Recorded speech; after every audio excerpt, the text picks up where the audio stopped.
In this video, I'm going to go over some of the software I use on Windows, as well as some of the tips I have that people watching may not be aware of.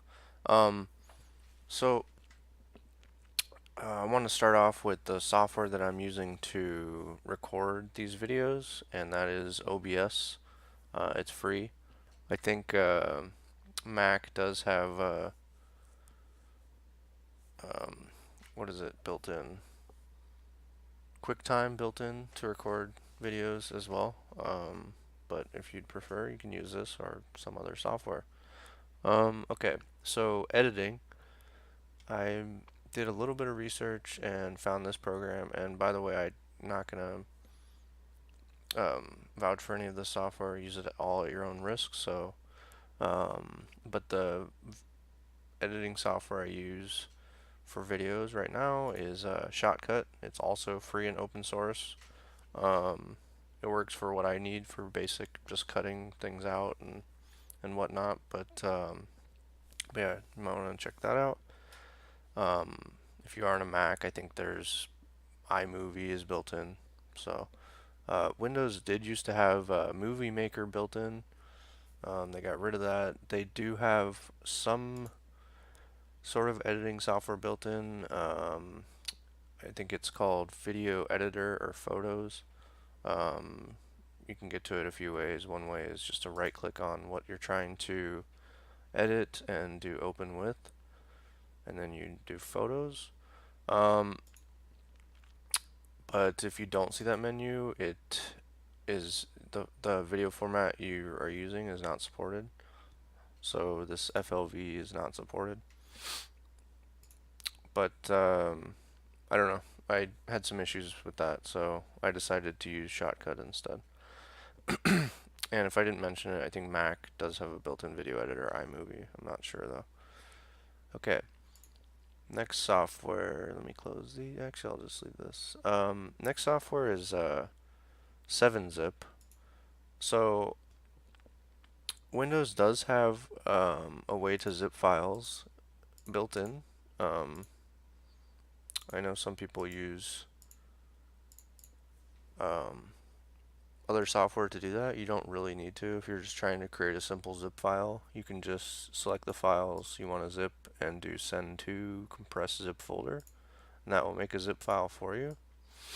And I believe that format that it's using is Deflate, if I'm not mistaken, but I'm not 100% sure on that.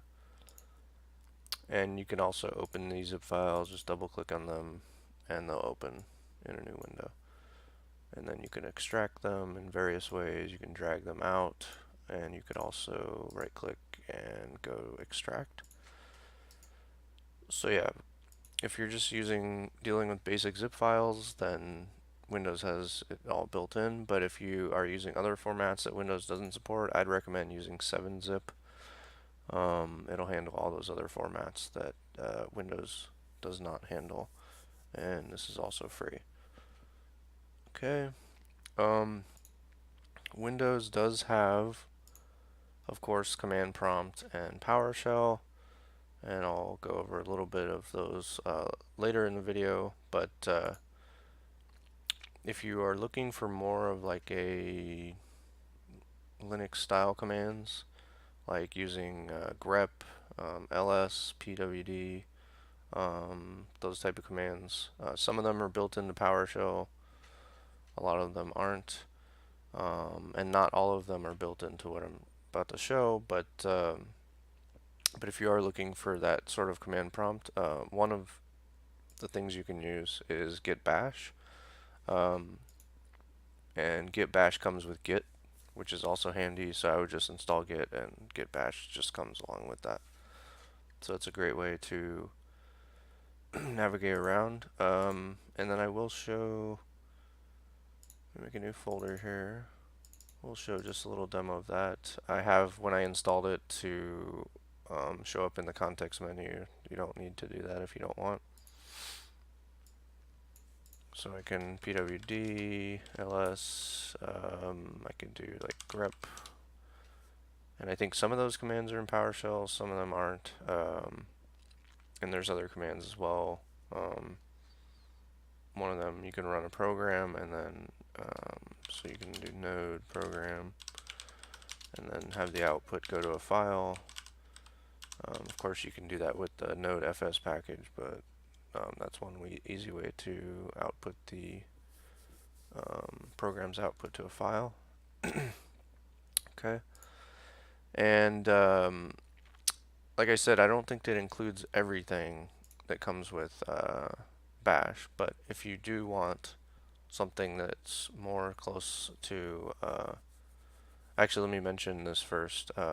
Another option is Cygwin. So that will be something similar to Git Bash. But another option, if you want really, I think, access to all of the commands and programs, you can do something like this. You can install and use Linux Bash Shell on Windows 10, and here's the URL for that. And basically, this article talks about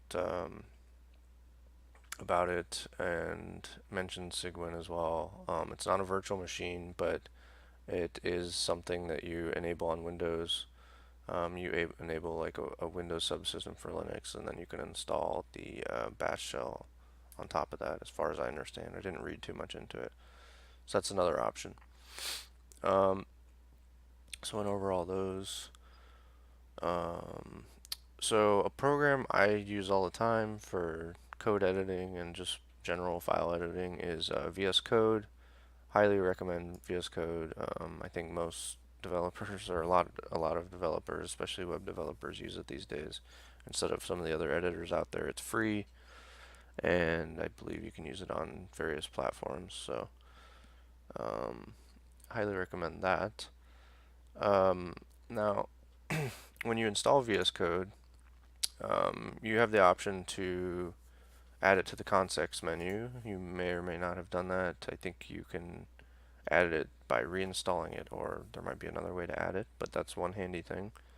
So I can open this folder to VS Code and then work within this folder, as opposed to going File, Open Folder, and then finding the folder. Another way to do the same thing is you can open a command prompt or PowerShell, and if you have added code to your path, which is another option while you're installing, or it's done by default now maybe, you can type in code and then dot. Dot stands for the current directory, so that'll open this current directory in Visual Studio Code as well.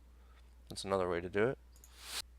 Another thing I wanted to mention about opening Visual Studio Code from the command line or PowerShell is if you are having issues with that. So if you open up PowerShell and you type code dot and it's not opening, it's not recognizing that,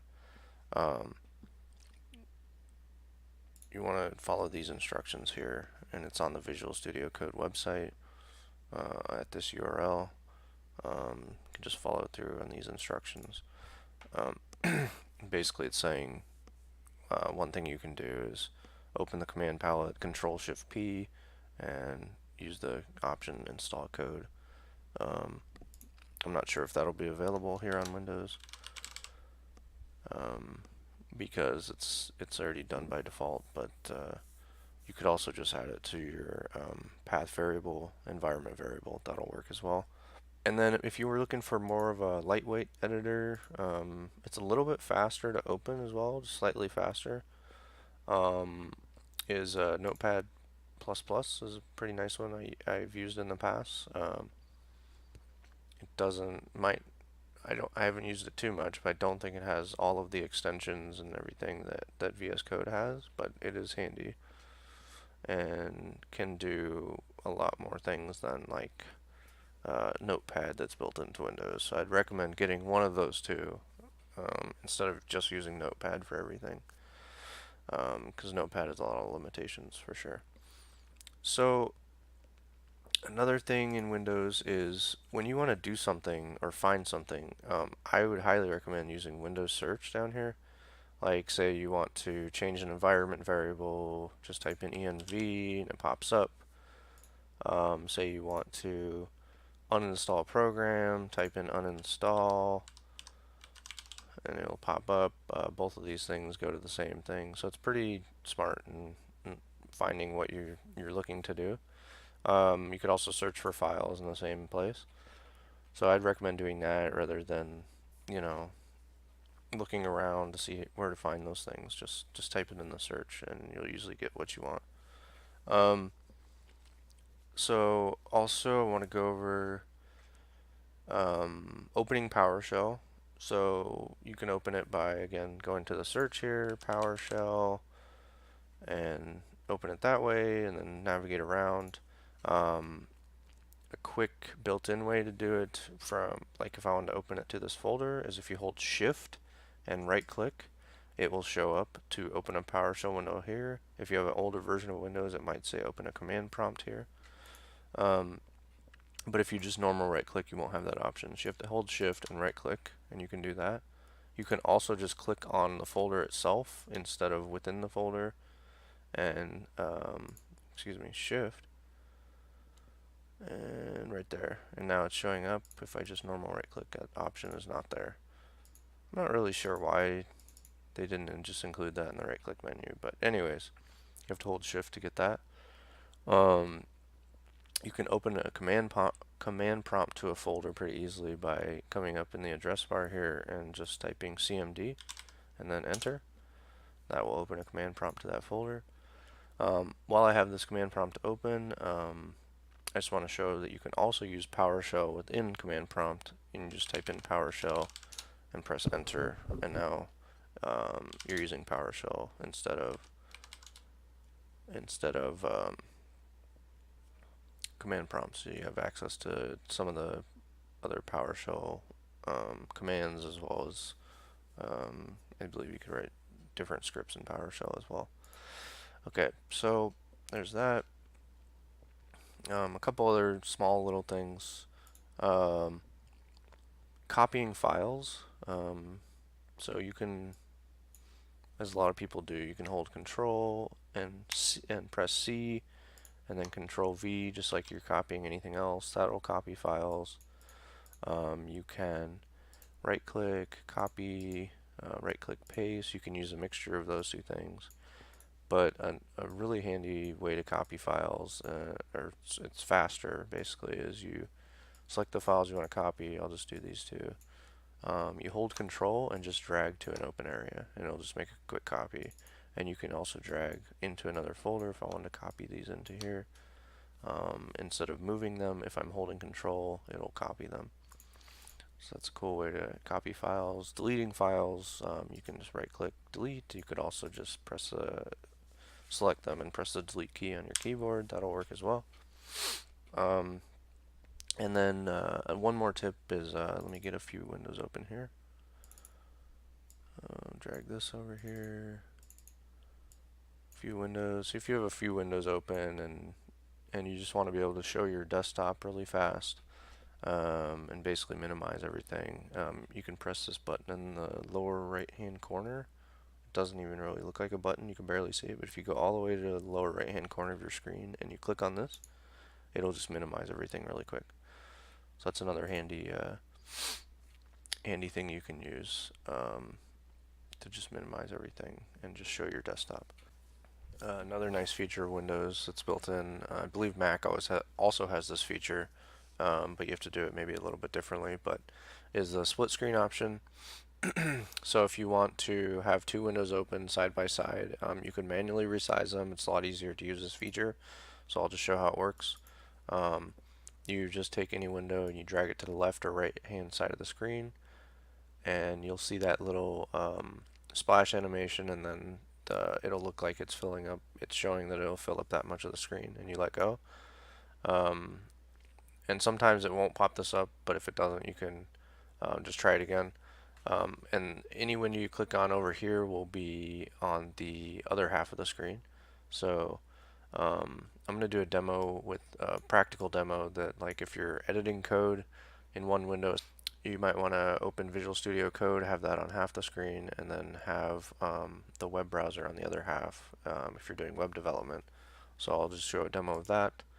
Open Visual Studio Code. I'm going to drag Visual Studio Code to the left side of the screen, and then again sometimes you won't get the option, or it won't show the option of all the other screens you can open to the other side, but now it did.